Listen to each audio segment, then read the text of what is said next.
तुझं जो ह्युमर आहे it's a very Punekar humour. कळणार की नाही कळत, पण माझ्यासाठी फर्स्ट नेम अथर्व सुदामे, कारण मी तुला अथर्व सुदामे म्हणून फॉलो करतो. So for me will be Atharva Sudame. Virat कोहलीचा कव्हर ड्राईव्ह का रोहित शर्माचा पुल शॉट. बरोबर. आणि तुम्ही मुंबईत जेव्हा लँड झाला तेव्हा एक वेगळंच इकडे वेगळीच मिरवणूक इकडे होती. जल्लोष. त्याचा अनुभव कसा होता? अनबिलिव्हेबल. मी प्रीतीला पण सांगतोय, ते पण होते. मी final straight way from the head of the team होतो, तो चालू केला त्याने, रोहितने चालू केला. रोहित बोला की मी अशी बॅटिंग करणार, मला असं करायचंय, मी टाकणार, हा घाबरणार, हा आउट करणार, आणि दॅट सॅटिस्फॅक्शन मला मिळणार. हा कोण म्हणजे हा कोण आहे रे हा. सो तो लुक ज्या मुलांनी मला अजूनही दिला की एस्टॉनिश लुक, की बाबा ह्याला हा कोण माहित नाहीये. असं नाही, बरं तुला माहित नाही हा कोण आहे, मला माहित नाही. मी जरा जास्त शाणा वागतोय की ह्या प्लेअरला तो ओळखत नाही. तर तेव्हा मला प्राऊडली त्याला सांगतो तो, कारण तो पण शारदाश्रमचा होता, तुला हा सचिन तेंडुलकर आहे. लोक मॅचेस बघायला येतात टेस्ट क्रिकेट, आधी नव्हतं. आधी लोक म्हणजे त्याच्यामुळे कळतं की. तर तुम्हाला असं वाटतं की त्याला जेवढं क्रेडिट द्यायला पाहिजे, तो जेवढा ग्रेट आहे तेवढा आपल्या इथे दिलं जात नाही त्याला, तेवढं रेकग्निशन आय थिंक लेट आलं थोडं, आय फील. आणि शेवटचा आता एक प्रश्न की अथर्व सुदामे की सुदाम्यांचा अथर्व?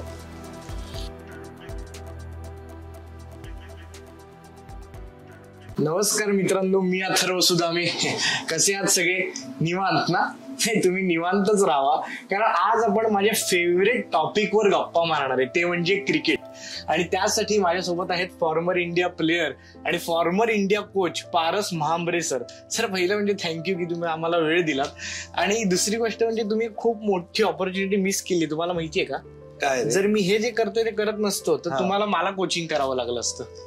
बरं झालं तो हेच करतोय. अच्छा. म्हणजे हे मला बरेच आधीच एवढे वर्ष माहिती आहे की मी किती सहन करायला लागलं. अजून एक आलं असतं तर नाही जमलं असतं रे. चांगलं, तू चांगलं करतोय, असंच कर, हेच करू. म्हणजे मी क्रिकेटचा विचार पण करतो. पण सर कसं आहे की ते मोठी लोक आहेत, ते क्रिकेट खेळतात, पण त्यांना कोचिंग करणं सोपं. ज्याला काहीच येत नाही त्याला कोचिंग करणं आवडतं. ते खरं टास्क आहे ना कोच. सर्वात इम्पॉर्टंट टेस्ट. मला असं बघायचं, कोणी सांगितलं असतं की तुला तू बॅटिंग करतोस की बॉलिंग करायचं, मला जे काही मिळेल आपण क्रिकेट गल्ली क्रिकेट खेळायचो, माझी बॅट असेल तर मी बॅटिंग करतो, माझा बॉल असेल तू त्या टाईप. तर खरंच इम्पॉर्टंट डिफिकल्ट. तुला माझं कोचिंग क्रेडेन्शियल्स तुला शिकवल्यानंतर लोकांना कळलं की हा खरंच चांगला कोच आहे. तुला बॉलिंग करायला शिकणं, या बॅटिंग मी बघितलं काही नाहीये, बरोबर, पण अज्युम करतोय तुझ्या कॉन्फिडन्स लेवलला बघून की तू तेंडुलकर लेवलचा असावा टेनिस बॉल क्रिकेट. अच्छा, ठीक आहे. कुठल्याही लेवलला तेंडुलकरचं स्थान मिळालं म्हणजे आपण आयुष्यात जिंकलो असं म्हणायला पुढे नकोच. संपलं म्हणजे हा विषय नको. आपण 12 संपला, बियॉन्ड कोण राहिलाच नाही, तू पुढे जाणारच नाही. म्हणून मी ठीक आहे, तुम्ही पहिल्याच ह्याला तुम्ही माझा मिडल स्टेप उडवला असेल तरी आता आपण मग सिरियस टॉपिक सिरियस. मला विचारायचंय की आता तुम्ही कोच होतात, तर आता आपण कोचिंगचाच विषय निघाला म्हणून की ह्या प्लेयर्सला नक्की कसं कोचिंग करावं लागतं, किंवा खरंच कोच हा असा असतो म्हणजे लहानपणी त्यांचा वेगळा कोच असेल, तो त्यांना सांगत असेल की अशी बॅट धर, असा बॉल धर, पण आता तर ते नसतं शिकवायचं. तर मग ह्या लोकांना तुम्हाला काय सांगावं लागतं? सी, या इम्पॉर्टंट आहे की एका लेवलला तुम्ही टीमला पोहोचतो. आणि भारताच्या ऑब्व्हियसली एका टीम मध्ये तू कोचिंग करायला तुम्हाला संधी मिळते. तुम्ही जे 15 जण त्या ड्रेसिंग रूम मध्ये असतात, एक सर्टन क्रायटेरिया म्हणजे अचिव्हमेंट्स करून आले त्या ड्रेसिंग रूम, त्यांचे रेकॉर्ड्स आहे म्हणजे, आणि व्हेरिएबल एक्सपिरियन्सवर टीम असते. म्हणजे काही लोक नवीन टीम मध्ये येतात, काही ऑलरेडी एस्टॅब्लिश असतात, काही ऑलरेडी लेजंड्स आहेत. म्हणजे तुम्ही या टीम मध्ये जरा विराट कोहली आहे, अश्विन आहे, जडेजा आहे, बुमराह आहे, आणि ग्रेट्स ऑफ द या स्पोर्टचे. पण बाकी पण असे कधी आकाशदीप, समजा आता तुम्ही रिसेंटली नाव ऐकलं असेल, आकाशदीप असेल, सिराज थोडं जास्त खेळलं, एक्सपिरियन्स आहे. आय थिंक एक्सपिरियन्स लेवल वेगळं असतं. तुम्ही जसं तू बोललायस की ह्याच्यात कोचिंग असं नाही, it's all about management, it's about understanding की महत्व की एव्हरी इंडिव्हिज्युअल कसा आहे, काय स्वभाव आहे, त्याचे काय लाईक्स आहेत.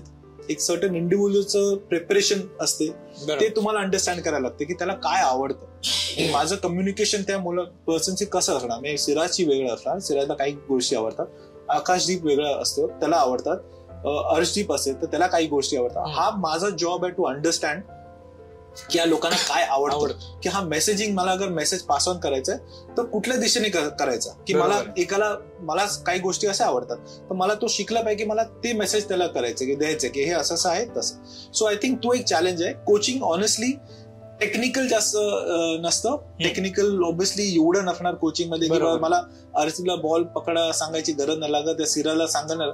मोर टॅक्टिकल इन टर्म्स ऑफ असतं की बाबा आपण सिच्युएशन एका प्लेअरला आउट कसं करायचंय, प्रिपरेशन काय झालं पाहिजे. सो एका सिरीज मध्ये जायच्या आधी बाबा काय प्रिपरेशन केलं पाहिजे, कुठले बॅट्समन आहेत, त्यांचे स्ट्रेंथ्स काय, त्यांचे विकनेसेस काय, आपण कसं एक्सप्लॉइट करू शकतो ते विकनेस. आणि ते इम्पॉर्टंट आहे की टॅक्टिकल प्रिपरेशन हा या लेवलला फार महत्वाचा असतो. म्हणजे त्यांचा माइंडसेट ओळखणं हे सगळ्यात महत्वाचं काम, सर्वात इम्पॉर्टंट. बिकॉज सर्व खेळले आहेत, मी बरेच वर्ष खेळले आहेत. मला नाही वाटत की मी असं नाही एका नवीन कोच जाऊन काही वेगळं सांगणार जो सिराजने ऐकला नसेल, जुना असेल, पण कोणी अर्शनीत सगळ्यांनी ऐकलं असेल. ते कारण डिफरंट कोचेसच्या थ्रू गेलेत, ह्या सिस्टम थ्रू गेलेत.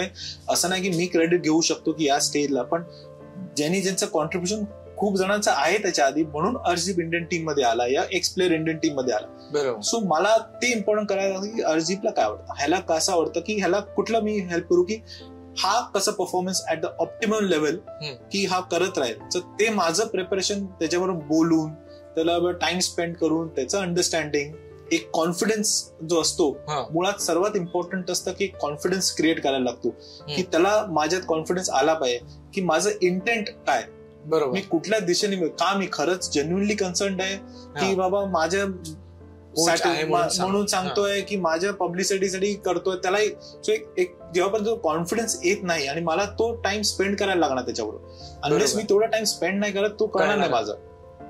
सो आय थिंक तो अनलेस ते झाल्याशिवाय तुम्ही पुढे डिफिकल्ट जाणार. सो तेवढं माझा टाइम मला द्यायला लागतो.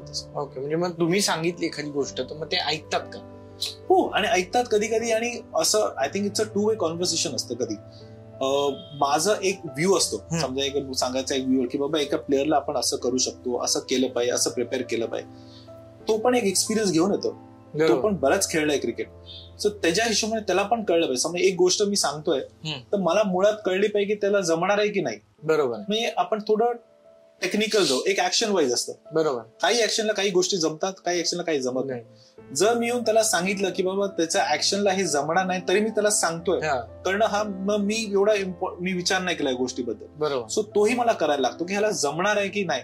आणि विदिन दॅट त्याचं स्ट्रेंथ, विदिन दॅट त्याचं ऍक्शन, विदिन एव्हरीथिंग, त्याची बोलिंग, ऑप्टिमम काय गोष्टी आपण ऑप्शन देऊ शकतो. आणि 2-3 आणि आय फील एक टू वे कम्युनिकेशन असतं. तेही मला सांगतात की मला वाटत नाही हे असं असं वाटतं, मला वाटतं आपण असं करू शकतो का, आपण हे करूया. आणि ग्रेट. आणि आय थिंक आपण एक सोल्युशन काढतोय.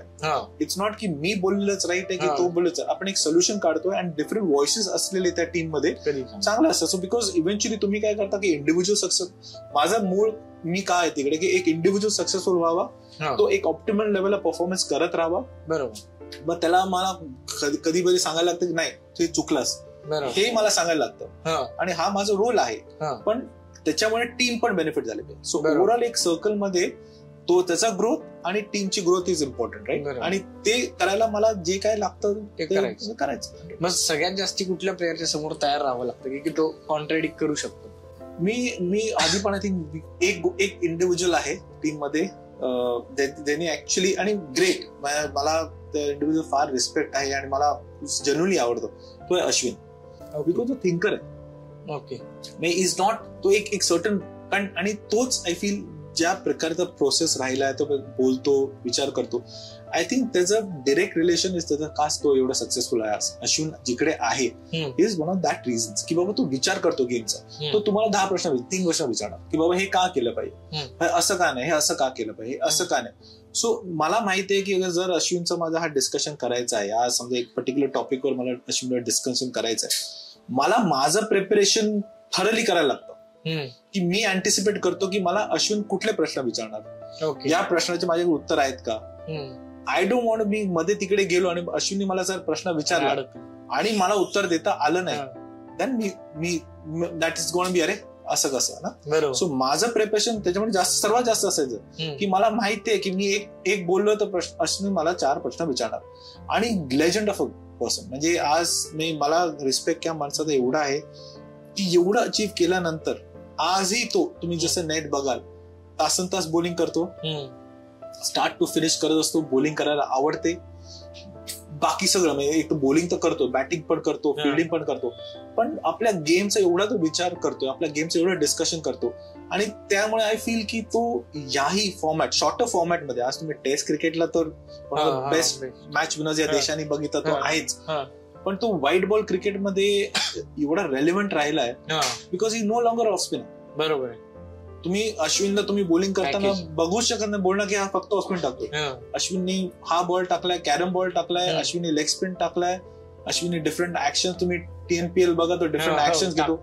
आय थिंक तो व्हरायटी आहे, म्हणजे त्यांनी रेलेव्हंट ठेवलाय. सो आय थिंक तो एवढा विचार करतो गेमचा. आय थिंक दॅट इज, आणि ते कॉन्व्हर्सेशन आवडतं. I think you want to be challenge also sometimes की बाबा, बिकॉज हा तुम्हाला विचार करायला लावतो त्या गोष्टीचा, आणि त्याच्यामुळे माझी ग्रोथ आहे. मी शिकतोय ना की मी कोप अप करायचं, तर मलाही विचार करायला लागतं की बाबा ह्या ऍक्शनचं हे मी बघतो की सगळे अँगल्स कव्हर्ड आहेत की नाही, कुठेही असं क्रिकेटिंग मध्ये कुठे गॅप नाही राहिली पाहिजे. बॉल 4 गेला तर माझं पण ते एक कॉम्पिटिशन असेल बरं की बाबा मला माहित आहे की मी विचारलो एक प्रश्न 4 येणार, 4ची उत्तर मला देता आली पाहिजे. आणि अश्विन त्याच्यामुळे मला सर्वात चांगला मला कॉन्व्हर्सेशन त्याच्यावर झाले.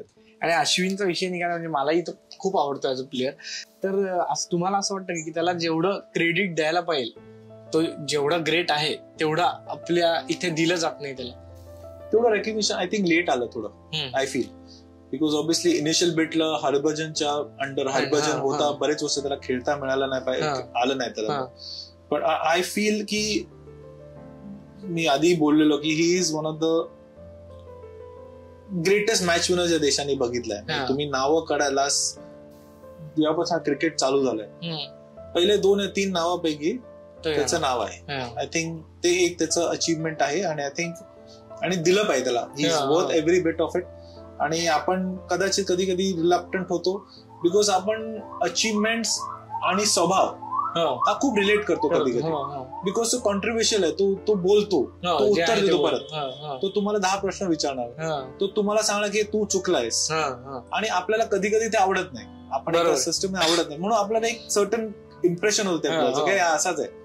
पण ती वेगळी गोष्ट आहे, आणि त्याच्यामुळे तोच अश्विन आहे. त्याच्यामुळे तर 500+ त्या रेटने 4 test match, I think 4 wickets per test match 5 चाललाय.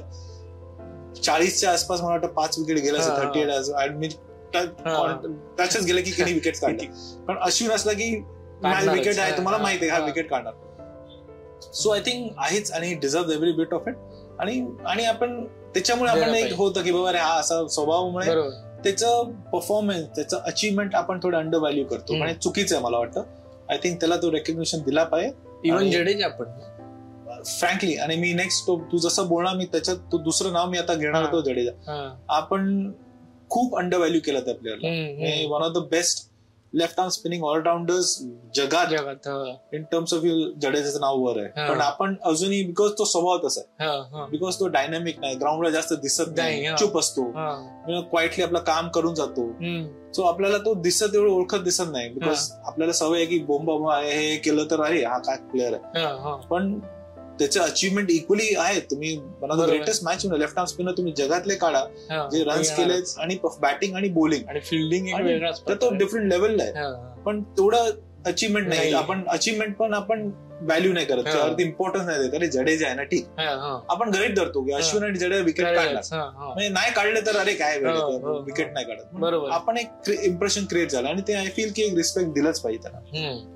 आणि आता कोचिंगचा विषय निघाला तर तुम्ही लहानपणी जे आता आपण म्हणतो की बेसिक कोचिंग असतं, त्याच्यात बॅटिंग, बॉलिंग, बॅट कशी धरायची, बॉल, हे सगळं आहे. पण दुसरं जे असतं ते की डिसिप्लिन असते, हे असतं, तर ते तुम्हाला कोणी शिकवलं हा तर एक प्रश्न आहेच, पण ते तुम्ही आता कसं वापरलं इकडे? माझं स्टार्ट जसं मी इनिशियली जेव्हा चालू केलं क्रिकेट, मला आवड होती, मी शिवाजी पार्कला वडिलांना सांगितलं मला जायचं, तर तिकडे रेल्वेचं तुम्ही सांगितलं हो की मला आवड आहे. मी टेनिस बॉल क्रिकेट बिल्डिंग मध्ये खेळायचो. किती वय? मी 10वीच्या नंतर cricket actually leather ball cricket चालू केलं. ओके. त्याच्या आधी फक्त टेनिस बॉल क्रिकेट. माझ्या स्कूलमध्ये क्रिकेट नव्हतं, तर आम्ही खालती खेळायचं, तिकडे लंच टाइमला असेल तर अर्धा तास तिकडे क्रिकेट खेळू, मॅच संध्याकाळी खालती. सो बिल्डिंग मध्ये जास्त क्रिकेट टेनिस बॉल राहिलं.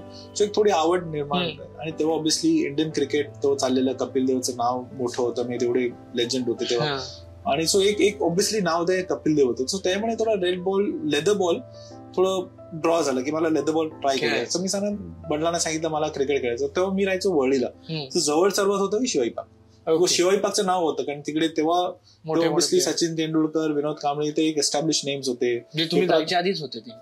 ती नावं होती. हो, ते स्कूलला क्रिकेटला पॉप्युलर मोठे होते, बरेच लोक होते. पण तुम्ही पेपरात नावं त्यांची वाचायची की वर्ल्ड रेकॉर्ड पार्टनरशिप झाली, तर कुठे झाली, शिवाजी पार्क कोण आहे, आचरेकर सर आहे. सो ऑब्विसली त्यावेळी सर मी तिकडे गेलो, तर मी पहिले शिवाजी पार्कला गेलो. तिकडे तिवारी सर म्हणून एक होते, आता ते नाहीये सॅडली, पण मी त्यांच्याकडे पहिलं गेलो आणि 1-2-3 महिने तिकडे काढलं. त्यांच्यामध्ये प्रॅक्टिस चालू केली, थोडं बेसिक्स त्यांनी मला शिकवत होते. पण एका दिवशी त्यांना वाटलं असेल की कदाचित मे बी ह्याच्यात काहीतरी आहे अदर दॅन की नॉट अ नॉर्मल. तर तेच मला स्वतः बोलले की तू येऊन आजच्या सणांकी तू जा, तुला मी घेऊन जातो, तू त्यांच्याकडे प्रॅक्टिस कर. तेच होतं. आणि मला त्यांचा रिस्पेक्ट का जास्त आहे त्या गोष्टीबद्दल, फार एक ऍज अ कोचिंग मी आज बोलतो, ऍज अन इंडिव्हिज्युअल फार म्हणजे इट्स नॉट अ सोपी गोष्ट नाहीये. दुसरीकडे कोण तू बोले की यार तुला अगर पुढे चांगलं व्हायचंय तर मला वाटतं की हे इंडिव्हिज्युअल आहेत, तू त्यांच्याकडे जा, तुला बेनिफिट आहे. तू सेंग की मला जमत नाही असं नाही, पण तू सांगायला की बाबा तू एक मोठा पण होता त्यांचा की त्यांनी मला तिकडे घेऊन गेले. आणि ऑब्व्हियसली तिकडनं त्यांची म्हणजे जर्नी चालू झाली. सरांचं डिसिप्लिन म्हणजे जो क्रिकेटिंग बॅकग्राऊंड नसलेला इंडिव्हिज्युअल तो तिकडे जाऊन मला त्याच्यात मिक्स व्हायला लागलं. आपली सरांचं एक सर्टन वे ऑफ फंक्शनिंग होतं. मी ते एक चांगली गोष्ट होती. सर आम्ही चालू केलं, सकाळी प्रॅक्टिस चालू करायचो. मी मला वाटतं 6-6:30 घरनं निघायचो, 7 इकडे 6:45 वगैरे. तेव्हा सकाळी ट्रॅफिक काही नसायचं, तर 6:45 शिवाजी पार्कला पोहोचायचो. 15 मिनिट वॉर्मअप, थोडं सर्व धावून यायचो. नेट चालू झाले तशी सकाळी नेट चालू व्हायचे 7:30-7:30 तर आम्हीच नेट लावायचो. ते सगळे प्लेयर्स नेट लावायचे. त्याच्या आधी अगर कोण माळी असेल ते येतात, कधी नाही आले सकाळी कारण ते लांब नाही येतात, तर आम्हीच विकेट रोल करायचो, प्लेयर्स रोल करायचो, प्लेयर्स नेट लावायचो. मग मॅच प्रॅक्टिस झाली. त्यानंतर सरचं एक खूप होतं की मॅचेस खेळायचं, ते त्यांचं ऑलवेज होतं की तुम्ही मॅचेस खेळायला पाहिजे. तर प्रॅक्टिस झाली, नेट का रोल करा. तिकडे जवळ जितू ठाकरे एक राहतात, माझे सिनियर होते आता खेळ, तर त्यांचं घर होतं. त्यांच्या मागे जाऊन नेट तुम्ही ठेवा, येऊन मॅच खेळा. 10:30 मॅच संपायची चालू व्हायची. 4-3:30 संपली की ते नेट आणायचं, नेट लावायचं आणि संध्याकाळी प्रॅक्टिस करायची. हा माझा रुटीन बरेच वर्ष झाला. सो इन अ वे मला बरं वाटलं की कारण मी क्रिकेटिंग बॅकग्राऊंड नसल्यामुळे माझ्यावर जे खेळते स्कूल क्रिकेट मधून आलेले, त्यांचे ते मी 3-4 वर्ष माझ्या पुढे होते. सो मला एक मीडियम मला मिळाला की एक टूल की मी कसं कॅचअप करायला लागेल. सो इन दॅट कंडेन्स ह्याच्यात एन्व्हायरमेंट मला ते करायला मिळालं. मी करत गेलो कारण एव्हरीडे प्रॅक्टिस, प्रॅक्टिकली एव्हरीडे. संडेला ऑफ द्यायचे, संडेला पण आम्हाला सकाळी कधी सकाळी ग्राउंडवर बोलायचं, मी टेनिस बॉल खेळायचो. सो पावसाळा असो नसो काही नाही, खेळायचं इयर राऊंड काही ना काही. अगर नॉर्मल रेड बॉल प्रॅक्टिस चालू नाही तर तुम्ही टेनिस बॉल क्रिकेट खेळायचं, रबर बॉल क्रिकेट खेळायचं, आम्ही कसं. सो काही ना काही चालू असायचं. आय थिंक तो एक ग्रोथ तशी फटकन झालं की बिकॉज मला नसल्यामुळे बॅकग्राऊंड मला माहिती आहे मला यांच्याबरोबर कॅचअप करायला लागणार. सो ओनली वे की मी प्रॅक्टिस करून ते होतं. सो एक डिसिप्लिन क्रिएट झाला. हार्डवर्क इनव्हॉलंटरी तुमचं हार्डवर्क मेहनत चालूच होती, पण प्रॅक्टिकली दुसरं काही करायचं स्कोपच नव्हतं. मी सकाळी 7:00 यायचं, 6:30 निघायचो, मी 6:30-7 घरी जायचो. बाय द टाइम तुम्ही घरी जातो फॅमिली थकलेला, नेक्स्ट डे जेव्हा झोपा परत. सो एक रुटीन मध्ये तुम्ही कंप्लीट जाता. सो एक रुटीन मध्ये मी कंटिन्यूस गेलो आणि हेच चाललेलं माझं. आणि आय थिंक सो त्याच्यामुळे डिसिप्लिन हा फॅक्टर वॉज क्रिटिकल बिकॉज सरांचं व्हेरी क्लिअर की प्रॅक्टिस तुम्ही मिस करू शकत नाही, मॅच तुम्ही मिस करू शकत नाही. काही जेन्युइन असेल तर ठीक आहे. सो ते कंटिन्युअस मी काही ना काही चालू होतं माझं. आणि मेहनत करायचं, डिसिप्लिन मेहनत, देयर इज नो शाईंग अवे की सकाळ संध्याकाळ हेच. सो आय थिंक तो एक डिसिप्लिन फॅक्टर तिकडनं आला. यंग एजला की एफर्ट घालायचं, मेहनत करायचं, ते पण चालू झालं. सो एक कॉम्बिनेशन, एक इनरूट, एक आपण बोलतो ना, एक जातं आपल्याच की बाबा हेच लाईफ आहे, हेच हँडल करून मला पुढे जायचं. आणि तुम्ही आता सुरुवातीला म्हणलात की सचिन आणि कांबळी सर सगळेच तिकडे होते, तर त्यांचा ऑरा काय होता? म्हणजे तेव्हा तुम्ही म्हणलात की ते हिरो होते म्हणजे स्कूल क्रिकेटचे, मग त्यांचा तो काय ऑरा होता की तुम्ही आधीच त्यांचं नाव ऐकलं होतं? हो, मी शाळेत पेपरात मी 10वीत वगैरे होतो, मी 10वीच्या नंतर क्रिकेट चालू केलं. सो ऑब्व्हियसली 8वी-9वी जे असताना पेपर वाचताना नाव होतं की सचिन तेंडुलकर, विनोद कांबळीने एक वर्ल्ड रेकॉर्ड क्रिएट केलं. तर तेव्हा नाव ऐकायला येतं की हे 2 सचिन कोण आहे, सचिन तेंडुलकर प्लेअर आहे, विनोद कांबळी म्हणून प्लेअर आहे. ते इकडे सरांकडे आचरेकर सरांचं नाव होतं. सो त्यांचं ऑलरेडी होतं नाव माझं एक व्हेरी इंटरेस्टिंग तुला सांगतो की मी जेव्हा क्रिकेट चालू केलं तो तेव्हा शिवाजी पार्कला प्रॅक्टिस असायची आणि ससायने एक आपलं आझाद मैदान जिकडे आहे ना, त्यांचा ससायने म्हणून एक क्लब होतं. तर सरांकडे अजूनही कुठलाही तुम्ही त्या स्टुडंटला विचारा, एक लॅम्ब्रेटर माहितीये, जुनी एक स्कूटर याची सरळ अशी नॅरो होती, लॅम्ब्रेटर सरांकडे होती. तर मला एक दिवस सर बसले इकडे शिवाजी पार्कला, प्रॅक्टिस संपली आमची, मॅच मी खेळलो, तुला चल बोला स्कूटरवर चल आपण, तुला मी घेऊन जातो. तर मी तसाच ऑब्व्हियसली एक छोटी बॅग असायची तिकडे, फक्त शूज, तुम्ही स्ट्रेट व्हाईट कपडे, मी स्पाइक्स पण घातले, मी स्पाइक्स पण चेंज नाही केलेले, तिकडे स्पाइक्स घालून स्कूटरवर बसवलं आणि मला ससायनियन क्लबला घेऊन गेले तिकडे. आणि मला तुला बॉलिंग करा, इकडे एक नेट होतं, तिकडे गेले, हे घे बॉल घे आणि बॉलिंग कर. सो ऑब्व्हियसली मी जेव्हा तिकडे पोहोचलो तर नेट लागलेलं, कोणतरी सगळे बाकी वॉर्मअप करते, मार्क करते, प्लेयर्स बॉलर्स मार्क करते. सो तेव्हा एक इंडिव्हिज्युअल बॅटिंग करायला प्लेअर कोणतरी आला बॅटिंग करायला, अजून व्हेरी क्लिअरली रिमेंबर. तेव्हा एक सनी स्पोर्ट्स मध्ये कोणाला एक आहे सनी स्पोर्ट, त्यांचे व्हाईट कलरचं हेल्मेट होतं, त्यांचे बनवायचे, आणि फक्त फ्लॅप्स, इयर फ्लॅप्स होते, इकडे सनीचा एक लोगो होता, त्यांचा टिपिकल एस एक लोगो होता, तो इयर फ्लॅप्स लोगो होता. हातात एक GM ची बॅट होती. बिकॉज तेव्हा काय ना की फॉरेन इक्विपमेंट बघणं इट्स लाईक दिसत नव्हतं, इंडियामध्ये तेवढं मिळत नव्हतं इझिली. तो कोणी असं कुठलं तरी समजा इंग्लिश विलो बॅट वापरली, या GM बॅट वापर, या डंकनची बॅट वापरली, न्यूबरी अशा बॅट्स होत्या, तेव्हा फक्त आपण कॅमेरा टीव्हीवर बघायचो वगैरे, हा एक्स प्लेअर इंग्लंड ही बॅट वापरतो. सो एक हे होतं, अरे सॉलिड यार काय यार. सो तो GM ची एक बॅट वापरून आला आणि वेगळे करायचे पॅड्स होते मुलाचे, आणि बॅटिंगला आलेला. मला काही माहित नव्हतं तसं, तो बॉलिंग मार्क केली आणि 2 टाकायच्या आधी आपण एक बाकीचे प्लेयर जे ऑलरेडी शारदाश्रमचे होते, म्हणजे ते सरांच्या नेटमध्ये होते, त्यांना सगळं माहित होतं.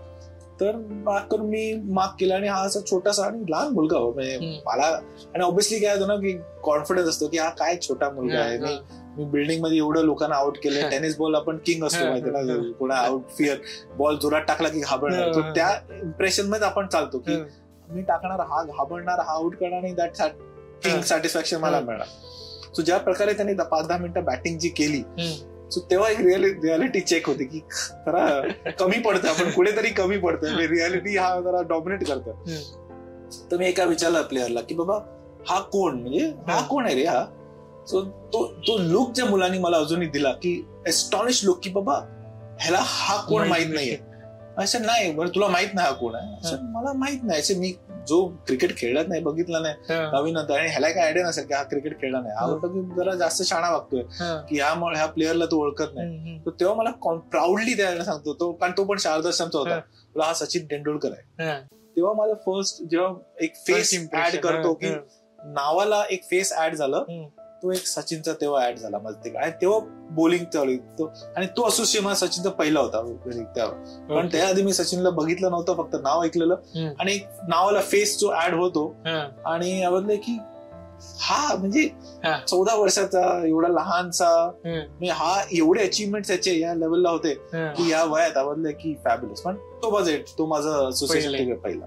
आणि तुम्ही मगाशी म्हणलात की आचरेकर सर मॅचेस खेळण्यावर जास्ती भर द्यायचे, तर ते किती महत्वाचे, कारण का आता क्लब क्रिकेटमध्ये फारसं बाहेर होत नाही, म्हणजे मुंबईमध्ये होतं, तर ते किती महत्वाचे की मॅचेस खेळणं, कारण का तिकडनं ती टेम्परामेंट बिल्ड होणं आणि ते प्रेशर झेलणं सगळं, नेट्स होणं तर ती वेगळी गोष्ट आहे, पण मॅचेस खेळण्याने किती फरक पडतो वेगळा. Growth I think I tell you, थोडं मी एक पुढचं रिसेंट ह्याच्यात जातो. आजकाल कोचिंग मध्ये, कारण आज सध्या कोचिंग जे आहे ना, खूप एम्फसिस आपण देतोय अनस्ट्रक्चर्ड कोचिंग बोलतात, म्हणजे नॉट स्ट्रक्चर्ड कोचिंग. म्हणजे काय झालं की तुम्ही 10 जण कोचिंग बॅट घेऊन उभे राहणार, प्लेअर 1, 2, 3 नेट मेकर हे, आणि हे करा, तसं करा, बॅट अशी आली पाहिजे, ते आलं पाहिजे, तसं. It's a very structured coaching. Unstructured coaching मध्ये काय असतं, कॉन्सेप्ट असतो की तुम्ही एका मुलाला सिच्युएशन करा की बाबा बॉल टाकणार, आता तू एका सिच्युएशन मध्ये हे फील्डर ठेवलं, तू मॅनेज कर कसं बॅटिंग करणार, तुला फाइंड आउट करणं सोल्युशन, तू कसंही खेळ, म्हणजे तुला आयडिया काय नॉट आउट व्हायचं. ओके, आपण ठेवूया की तुला हा सेशन खेळून काढायचा, तू समजा मी तुला चॅलेंज केलं, तू नॉट आउट व्हायचं, म्हणजे तू 20 बॉल खेळणार, ह्या 20 बॉल मध्ये तू नॉट आउट. आता ऍज अ प्लेअर मला फाइंड आउट करायला लागतं सोल्युशन की मी 20 बॉल कुठल्या बॉलरचे, कारण 4 वेगळे बॉलर टाकताय, 4 बॉलरचे वेगळे 4 बॉल वेगळे काइंड ऑफ मला येणार, त्या 4 वेगळ्या बॉलला मी कसं टॅकल करणार की मी नॉट आउट राहणार. सो मी फाइंड आउट करतो आहे सोल्युशन की बाबा माझ्या गेमच्या प्रमाणे, माझ्या टेक्निकच्या प्रमाणे की नॉट आउट कसं राहणार. दिस इज अनस्ट्रक्चर्ड कोच. तेच आम्ही लहानपणी 35 वर्ष तेच कळलं. तुम्ही मॅच खेळताय, मॅचला तुम्ही बॉलिंग करताय 6 बॉल, तुम्हाला कोणी सांगणार नाहीये. त्या विकेट कशी आहे ते तुम्हीच अॅनालाइज करायचं. विकेट हळू आहे, विकेट स्लो आहे, विकेट में बाउन्स आहे, विकेट में नाही आहे, हा मलाच अॅनालाइज करायला लागतो. मग ह्या विकेटवर मला कुठला बॉल टाकायचा, कुठल्या बॅट्समनला टाकायचा की तो तिकडे आउट होईल, हा मीच प्रोसेस करतो, व्हेरी अनस्ट्रक्चर्ड. पण हे करता करता कॉम्पिटिटिव्हनेस जो असतो तो एक वाढतो, because you challenging every time. काहीतरी इट्स अ चॅलेंज आहे. इट्स नॉट लाईक की नेट आहे की आपण टाकत राहतो आणि 4 मारला की काय फरक नाही. इकडे कळतो की तुम्ही खराब बॉल टेकला की त्यांनी 4 मारला. सो तुम्ही तो अवॉइड करता खराब बॉल, तुम्ही चांगले बॉल टाकायला लागला की बाबा हे बॉल मला कन्सिस्टंटली करायला लागतील. मग तो बॉल कन्सिस्टंटली टाकायला मला काय करायला लागतं माझ्या ऍक्शन मध्ये, हा मी शिकतोय की मी हे केलं की. पण तुम्ही पण एक्सप्लोर करायचं ना की बाबा हे कसं आहे, कुठलं बॉल आहे, माझा कुठला अँगल आहे, माझं कुठलं रनअप असला पाहिजे, या अँगलनी टाकलं तर हा होतो, या अँगलनी टाकलं तर हे होतं, हे मी शिकतोय. सो मी पण माझं बॉलिंग एक फॉर्मलाइज होतं, ऍक्शन होते की बाबा हे ऍक्शन असं केलं, प्रोसेस फॉलो केला तर तुला असे रिझल्ट मिळतात. सो तू पण शिकतोयस, तो ग्रोथ लेवल सॉलिड आहे. एक तर कॉम्पिटिशन पण आहे, एक रिझल्ट ओरिएंटेड आहे की तुला ओव्हर चांगली टाकायची आहे, मॅच थांबवायची, रन्स नाही द्यायचे तसं. आणि सो इट्स अनस्ट्रक्चर्ड. आणि आम्ही 35 वर्ष केलं. आय थिंक त्याच्यामुळे इंडिव्हिज्युअल ग्रोथ वॉज इम्पॉर्टंट होतं की ग्रोथ असली पाहिजे. तो एक ग्रोथ झाली की बाबा तुम्ही त्या एन्व्हायरमेंट मध्ये तुम्ही तुमचं सोल्युशन फाइंड आउट करता. मला कोण सांगणारे जास्त नव्हते तेव्हा, सर होते. पण आज जो गुगल आहे, तुझ्या मीडियम मध्ये युट्यूब आहे, एक मीडियम आहे माझ्याकडे की जाऊन आज प्रॉब्लेम आहे. आज तुम्ही युट्यूबवर केलं की आउटस्विंग टाकलं की लगेच 500 व्हिडिओ देणार की आउटस्विंग कसे टाकत. पण तेव्हा पुढे नव्हतं, तेव्हा फक्त हार्डली बुक्स होते, कोण सांगणारे कोचेस नव्हते. मी त्यांना पण जे बुक आपल्याकडे अवेलेबल होते ते शिकून तुम्हाला सांगायचे. बरोबर. आज एक लहान मुलाला सांगितलं 10 वर्ष युट्यूबवर करतो की तोच मला सांगेल सर ग्रीप अशी कर, असं करा, तो हा असा केलं की आउटस्विंग म्हणा. तेव्हा कोण नव्हतं सांगणार. Right. So you had to तुमच्या कोचेसवर तुम्ही डिपेंडंट होता की मला ते काय सांगायचे. आणि ते पण लिमिटेड, कारण ज्यांनी त्यांचा ऍक्सेस कोणाकडे असेल ते इंटरॅक्शन मध्ये तुम्ही एक्सपिरियन्स तुम्हाला सांगायचे. सो तसं होतं. सो एक एन्व्हायरमेंट की तुम्हाला शिकायला लागायचं. आणि match is the only environment जिथे तुम्ही शिकू शकता. पण it's a instant result. Edge लागला, मागे गेला, दिसलं काय झालं. सो नेट में एज लागला, अरे माहितीच नाही. सो एक रिझल्ट दिसतं की अरे असा बॉल मी पुढचा मागे खेळलो, मला कळतं की यार चुकीचा खेळलो. बरोबर. तसं त्या गोष्टी. So it's a very unstructured but growth wise, learning wise was the best. आणि सर त्याच्यात 35 वर्ष आधी मी सांगतो ते आम्ही तेच केलंय.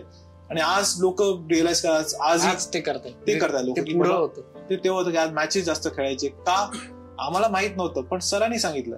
We just blindly followed sir की सरांनी सांगितलं ना करायचं. पण आज त्याची व्हॅल्यू कळते की बाबा का, त्यांनी ऍडव्हान्टेज काय झाला आमचा, काय हेल्प झाली.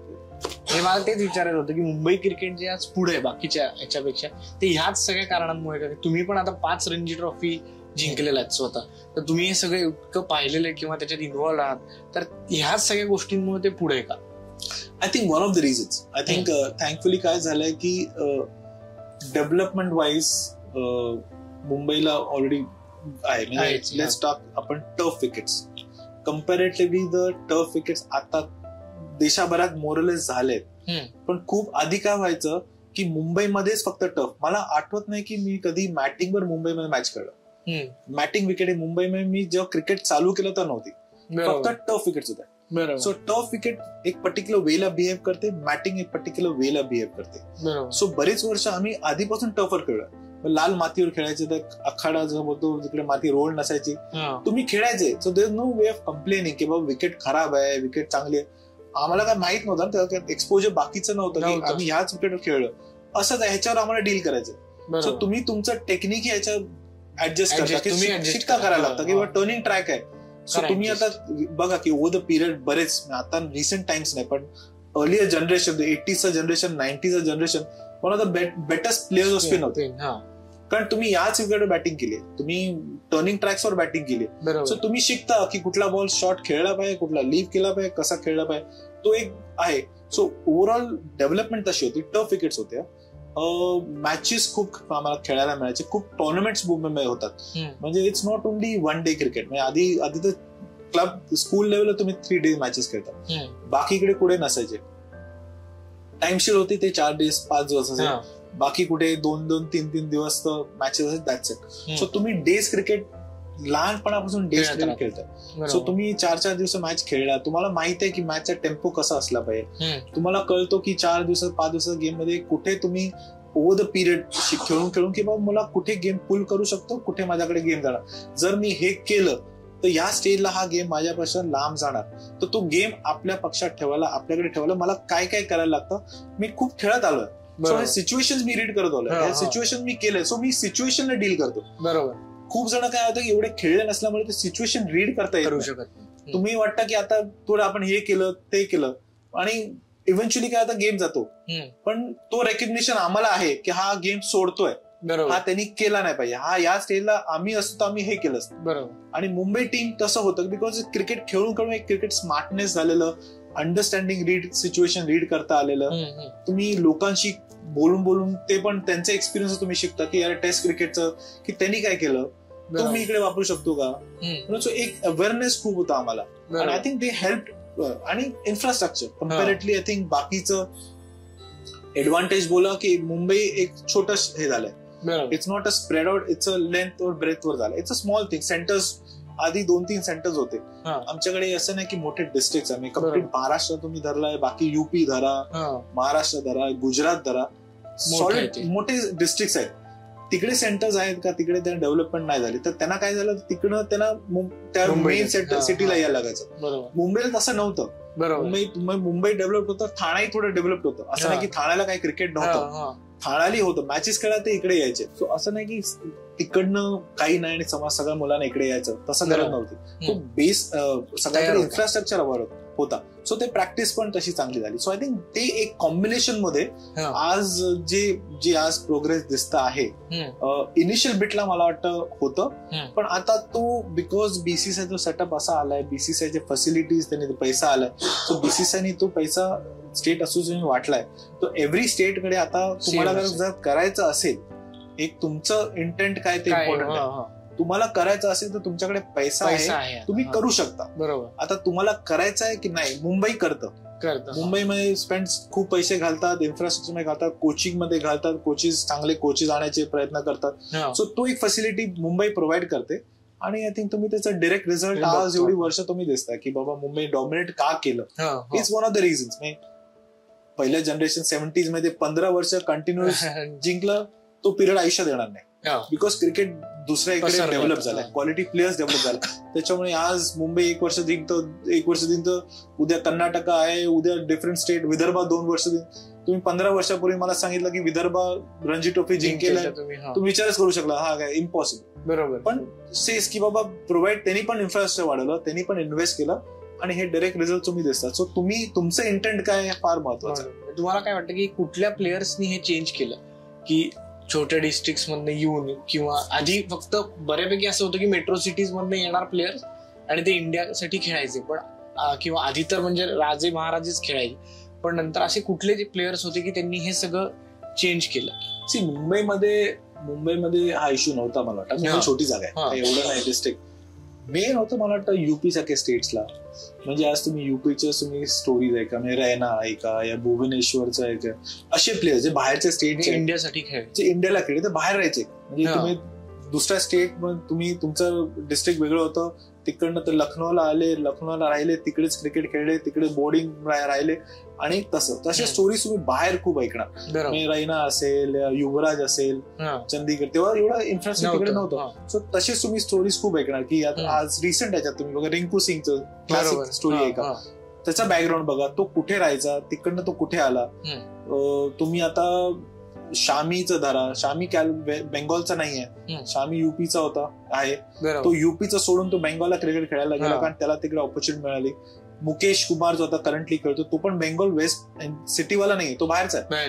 डिंडा त्याच्या आधी तो बाहेरचा आहे, ते 2-3 तास त्यांचं गाव, हे सगळं. तो हे तुम्ही तिकडे अशा स्टोरीज जास्त ऐकणार. मोठे डिस्ट्रिक्ट होते. मुंबईला काय छोटी जागा होती आणि आमचे डिस्ट्रिक्ट असं नाही, त्याच्यामुळे अशा स्टोरीज तुम्हाला ऐकून येणार. तुम्ही इकडे ऐकून की बाहेरचे मुलं सगळं त्यांना तिकडे ऑपॉर्च्युनिटी नाही मिळाली म्हणून इकडे आले, कारण इकडे त्यांना इन्फ्रास्ट्रक्चर मिळाला, तुम्हाला फॅसिलिटीज मिळाले. यशस्वी जयस्वाल तुम्ही रिसेंट ऐका, असे खूप जण बाहेरचे आलेत आणि ते इकडे ग्रॅज्युएट झाले, इकडे त्यांनी प्रोग्रेस केला आणि इकडनं पुढे. आता मी थोडंसं वेगळं एक विचारायचं की आता जे वर्ल्ड क्रिकेट म्हणजे IPL हे जेव्हापासून चालू झालं तर तुम्ही पण इन्व्हॉल्व आहात IPL मध्ये, तर त्यांनी किती गोष्टी बदलल्या इंडियन क्रिकेटमध्ये? थोडक्यात वर्ल्ड क्रिकेटची आपण पण इंडियन क्रिकेट ते किती स्ट्रॉंग झालं किंवा त्यांनी काय चेंज आणलं? म्हणजे काही काहींचं असं असतं की IPL मुळे नाही झालं स्ट्रॉंग किंवा बदललं थोडं, पण तुमचं याच्यावर काय मत? माझं मत आहे की IPL मुळे खूप पॉझिटिव्ह गोष्टी घडल्या. ओके, एक तर ते टुर्नामेंट ऍट इंटरनॅशनल लेवलची टुर्नामेंट झाली. कुठल्या टुर्नामेंटला जेव्हा आधी होतं की भारतात असं कुठे टुर्नामेंट झाली तिकडे तुम्ही AB डिव्हिलियर्स सारखा प्लेअर येऊन तुम्ही खेळतो. World great, one of the great players या गेम मी बघितलाय. तेव्हा तुम्ही इनिशियल भेटला शोएब अख्तर एक वर्ष खेळला, मॅकॅलम होता. असे प्लेयर तुम्ही एका टीम मध्ये ड्रेसिंग रूम मध्ये तुम्ही वेगळ्या देशाचे प्लेअर तुमच्यावर होतात. वेगळ्या देशाचे प्लेअर जेव्हा असतात तर त्यांना तुम्ही अंडरस्टँड करता की त्यांच्या कल्चर काय आहे, त्यांचं थिंकिंग काय आहे, ते कसे प्रिपेअर करतात. एव्हरी इंडिव्हिज्युअलचं वेगळं प्रिपरेशन असतं. मला एक संधी मिळते की मी त्याच्याबरोबर ड्रेसिंग रूम मध्ये आहे, टाइम स्पेंड करतोय. बोलायचं नसेल कदाचित, लँग्वेज एक बॅरियर असू शकतो, पण जो काय करतो तर मी बघतो तो कसं प्रिपेअर करतो, त्याची बॅटिंग कशी करतो, तो काय विचार करतो, नेट्स मध्ये कसं अप्रोच करतो, कुठल्या गोष्टीवर वर्क करतो, हे तर मी बघून शिकू शकतो. सो ते मला संधी मिळाली की बाबा शिकायला. दुसरं, तेव्हा एक खूप आपण नव्हतं इनिशियल पेस हा एक इश्यू होता आपल्यासाठी, बिकॉज आपण फास्ट बॉलर्स नव्हते आपल्याकडे त्या लेवलचे. एखाद्या स्टेटमध्ये एक असायचा, तुम्ही आज नेट मध्ये रोज मी अगर शोएब अख्तरलाच बॅटिंग करतोय या मलिंगाला बॅटिंग करतोय, सो मला तो फिअरच नाही. मला माहिती आहे पेस स्किलचा काही इश्यू नाहीये, कारण हेल्प होतो. कारण एक होतं ना भीती असे, अरे यार मलिंगा, पण मी मलिंगाला आज नेट में करतोय, मी ह्याच्या अगेन्स्ट दुसरा कोण प्लेअर आला या डेल स्टेनला मी खेळलो, मॅच में त्याशी खेळलोय. सो कुठे ना कुठे जेव्हा मी साऊथ आफ्रिकाला जाणार आहे, साऊथ आफ्रिका इकडे येते, मी डेल स्टेनला ऑलरेडी खेळलं बघितलं 2 महिने, मी त्याच्या अगेन्स्ट बॅटिंग केली, तो मला माहिती आहे डेल स्टेन काय करतो. सो अननोन क्वांटिटी राहत नाही, मला माहिती आहे मलिंगा काय करतो. सो एक फिअर कॉन्सेप्ट, एक फिअर असतो तो जातो, एक अनसर्टनिटी असते ती जाते, कारण मला माहिती आहे काय करतात. सो आय नो की बाबा डेल स्टेन हे इकडे करून मी एवढं बघितलंय की स्टम्पच्या जवळ आला की हे करणार, स्टम्पच्या लांब आला की हे करणार, तो हे बॉल टाकतो, हे बॉल. सो माझं प्रेपरेशन मला अलाव करतं की बाबा अँटिसिपेट करा की हे डे चल. सो तो एक गेला. सो तो एक सक्सेस रेट मलाही मिळाला. आणि त्यात एक हे होतं की बाहेर जाणं इनिशियल बिट आपण टूर चांगलं नाही करायचो, not a great touring team, because ह्या रिझन करता, बिकॉज कधी खेळलं नाही आपण. 120-25 प्लेयर बॉलर्स होते तेव्हा, टेक्निकली एवढं नव्हतं, आपण ट्रेनिंग मेथड्स नव्हते आपल्याकडे, कोचेस चांगले नव्हते. पण ओव्हर द पिरियड तेही आले, बिकॉज तुम्ही are dealing with other coaches also. Different वर्ल्डचे कोचेस तुम्ही असतात, तुम्ही त्यांचं शिकता की ते काय कसं प्रिपेअर करते, तुमच्याकडे काय करून घ्यायला लागतं. सो त्याही गोष्टी तुम्ही शिकता की बाबा कोचेसचं पण थॉट प्रोसेस काय असला पाहिजे, कसं प्रिपरेशन, ते काय विचार करतात. सो त्याच्यामुळे जो ग्रोथ आला आहे, we are a great travellers नाव. आता तुम्ही रिसेंट सिरीज बघा, ऑस्ट्रेलियाला बघा, कधी कोणाला वाटलं नसेल की एस्पेशली जी लास्ट सिरीज आपली जशी झाली 3-0 हरून आपण फर्स्ट टेस्ट मध्ये ऑस्ट्रेलिया जाऊन परतला, one of the fastest wicket in the world बोलतो आपण, कन्व्हिन्सिंगली त्यांना हरवलं तिकडे. सो वी नो की स्किल्स आहेत. सो एक फिअर गेलाय. So it definitely help. Plus is got money. I think earlier generation तुम्ही जे बोलता, सॅडली वॉज स्किल होतं, टेम्परमेंट होतं, सगळं होतं, पण पैसा नव्हता. अनफॉर्च्युनेटली तेव्हा पैसा नव्हता. And that's a way cricket develop आहे. तसं झालंच पाहिजे. म्हणजे जर अगर ते झालं नाही, हा ग्रोथ क्रिकेटमध्ये झाला नाही, तर आपण कुठेतरी चुकलोय. बरोबर, हा ग्रोथ पाहिजेच. म्हणजे players should be getting money, should be getting money. I have no ह्याच्यात डिसेंट ऑप्शन मध्ये जे काही लोकांना वाटलं असेल की अरे एवढे पैसे ते डिझर्व इट, बिकॉज क्रिकेटर्स आहेत त्याच्यामुळे बोर्ड फंक्शनिंग दोघं कॉम्बिनेशन करतात, त्याच्यामुळेच आहे ना तसं. सो त्याच्यामुळे ग्रोथ गेमचा पण झालाय. प्लेयर्स मुळे बघून प्लेयर्सना बघायला लोक येतात. आज विराट कोहलीचं फॉलोईंग या सचिन तेंडुलकरचं फॉलोईंग अजूनही 2013 साली 14 मी आज सचिन तिकडे राहतो तरीही लोक येतात. काहीतरी अचीवमेंट असेल, काहीतरी असल्यामुळे ते इंडिव्हिज्युअल विराट आहे या ऋषभ आहे या रोहित आहे, मॉडर्न जनरेशन ग्रेट्स आहेत, त्यांना लोक बघायला पण क्रिकेटमुळे येतात ना. बरोबर, अजून काय नाही. आज मी फॉलोईंग मुंबई इंडियन्सला बघायला येतो. मुंबई इंडियन टीम आहे, पण मुंबई इंडियन्सचा सूर्यकुमार आहे या तिला काय हार्दिक आहे, मी बघायला त्यांना येतो. सो व्हॅल्यू तिकडे आहे, तर प्लेअर तर तिला हरकत नाही पाहिजे. पण तो ओव्हरऑल ग्रोथ तसं झालाय. बरोबर. सो फायनान्शियली ऑल्सो हेल्प झाली आहे, क्रिकेटिंग ग्रोथ झाली आहे. आणि त्याकरता लास्ट एवढी वर्षात जो फ्यू इयर्स इंडियन टीमने जो डॉमिनेट केलाय, हे ह्या रिझन करता. आणि इट्स अ पॉझिटिव्ह स्टेप आहे मला वाटतं. बरोबर. आता फास्ट बॉलिंगचा विषय निघाला म्हणून की आता जसप्रीत बुमराह, मी एक व्हिडिओ केलेली की जसं आधी इंडियातनं प्रत्येक दिल्लीतनं बॅट्समन यायचे, तसं आता जसप्रीत बुमराहमुळे बॉलर्स यायला लागतील की ज्या पद्धतीने तो इन्फ्लुएन्स करतोय. आणि तो मला असं वाटतं की तो आत्ताचा सुपरस्टार खरा तो आहे म्हणजे इंडियन क्रिकेटचा. म्हणजे हे तर सगळे आहेतच, पण तो एक सुपरस्टार आहे. तर त्याच्यासोबत एवढं तुम्ही क्लोजली काम केले, त्याच्यात असं काय वेगळं? दोन गोष्टी मी डिवाइड करतो त्याला. ओके, आता एका फास्ट बॉलरला जेव्हा आपण कॅटेगराईज करतो ना, एक थोडी ऍक्शन असते. ओके, जर अगर पेस ऍक्शन में मीडियम पेस, फास्ट, मीडियम आणि फास्ट अशी 3 कॅटेगरी आपण धरून चाललो, he comes in a fast category. जर फास्ट कॅटेगरी असेल ना, तर काही टिक पॉइंट्स असतात. ऍज अ टेक्निकल बोलतो थोडं, जस्ट टू अंडरस्टँड करायला लोकांना पण कळेल की काय काय गोष्टी असल्या पाहिजे की तुम्ही तो पेस जनरेट करू शकता. म्हणजे तुम्ही बुमराचं, आता तुम्ही नेक्स्ट टाइम बघाल की बुमराचं लँड करताना पुढचा पाय किती स्ट्रेट असतो. ओके, तो एक आहे, तो एक ऍड करतो पेस. दुसरं हायपर एक्सटेन्शन आपण बोलतो, त्याचं आपण असं हायपर एक्सटेन्शन म्हणजे आपण हात सरळ केला तर आपले पर्टिक्युलर अँगल आहे. हायपर एक्सटेन्शन ज्याच्याकडे असतो तर हा अँगल असा मागे जातो, which is a birth, naturally by birth. तुम्ही काय करू शकत नाही त्याचं, त्याच्याकडे ते आहे. ओके, सो काय काय गोष्टी जे आहेत ते युनिक आहे त्याच्याकडे, त्याच्यामुळे नॅचरली आहेत, त्याच्यामुळे तो पेस जनरेट करतो. प्लस ती ऍक्शन त्याची आहे, युनिक आहे. म्हणजे तो 4 स्टेप, तो आता उगाच तो कधी कधी रनअप आता वाढवतो, तो रनअप फक्त बॉडी थोडं इज आउट हे करायला, पण तू बोला की तो 60 स्टेपनी बॉल करा आणि तो तेवढंच पेस टाकणार. त्याची ऍक्शनच युनिक आहे. सो तुम्ही रेप्लिकेट करणं हा पॉसिबल नाही, बिकॉज त्याच्याकडे ते नॅचरली त्याच्याकडे थोड्या गोष्टी आहेत, त्याच्यामुळे जो जे टाकू शकतो. म्हणजे रिलीज पॉईंट तुम्ही बघाल, मेनी टाइम युट्यूबवर खूप डिस्कस करतात as a front fight comparison me crease मध्ये रिलीज पॉईंट बॉलरचा समवॉट बॉल वर असतो in line with the crease. ह्याचा तुम्ही बघाल तर ही क्रीज आहे आणि ह्याचा इकडे रिलीज पॉईंट आहे. मी ऍक्शन अशी आहे की तो एवढं पूर्ण रिलीज करतो, सो तो एक डिस्टन्स कव्हर जातो. तो बॅट्समनला स्पीड लेंथ जज करता येत नाही आणि स्पीड इन दी एअर जज करता येत नाही. आपण बॉल पडल्यानंतर जज करू शकतो की लाईन काय झालं, स्विंग काय झाला, पण जो एअरचा जो डिस्टन्स स्पीड आहे तुम्ही व्हेरी डिफिकल्ट जज करणार, तो तुम्हाला तिकडे पकडतो त्याच्यात. सो काही युनिक अशा गोष्टी आहेत आणि त्याच्यामुळे तो आज आहे. आपण बोलू शकतो की अरे यार एवढी मॅचेस बाकीचे जनरेशन में कपिल देव बोलले 132 टेस्ट मॅचेस खेळले आपण, तेव्हा बघूया. पण तुम्ही डिफरंट अँगलनी बघा की एवढ्या लिमिटेड गेम्स मध्ये, आज तो टेस्ट मॅच जास्त खेळला नसेल, पण if you look at the T20, if you look at all 3 formats compare करा इक्वली, त्याचं कॉन्ट्रीब्युशन, त्याचं परफॉर्मन्स, मला जवळपास दुसरा कोण बॉलर या जगात ऑल 3 फॉर्मॅट्स मध्ये इक्वली ॲट दॅट करा. काही लोक टेस्ट मध्ये चांगलं असेल, वन डे मध्ये ऍव्हरेज, T20 मध्ये कमी, सगळीकडेच. हा तुम्ही ऑल 3 फॉर्मॅट धरा, तर त्या शॉर्ट ह्याच्यात त्याचं कॉन्ट्रीब्युशन, त्याचं इम्पॅक्ट जो या इंटरनॅशनल क्रिकेटमध्ये झालाय टीमला तर वेगळाच आहे. मला वाटत नाही या जगात आता त्या 3 फॉर्मॅट मध्ये इक्वली ऍट लेवल 1 कोण नाही. सो तुम्ही कॅलिब्रेट करा की त्याचं काय इम्पॅक्ट झाला देशात. आपण तसं अनालाइज केलं पाहिजे, not with the numbers only. That's what I take it. Great. 2023ला आपण फायनलला वर्ल्ड कप हारलो आणि त्याच्यानंतर 2024ला 6-8 महिन्यांनी आपण जिंकलो. तर त्यात 6-8 महिन्यात असं काय वेगळं केलं की ती एक मॅच ते हर्डल क्रॉस झालं? काही वेगळं केलं का? ती आधीचं प्रिपरेशन ते 2023च्या आधीच झालं होतं सगळं? आय थिंक झालेलं. आय थिंक तुम्ही इफ यू बघाल की बाबा ज्या प्रकारे 2023चा जो वर्ल्ड कप झालाय, 10 मॅचेस, 9 ते 10 मॅचेस, 9 मॅचेस तुम्ही बघा. एक मॅच आपण जज करतो की आपण लाईन क्रॉस केली, पण आय थिंक इट समटाइम्स कधी कधी अनफेअर असतो.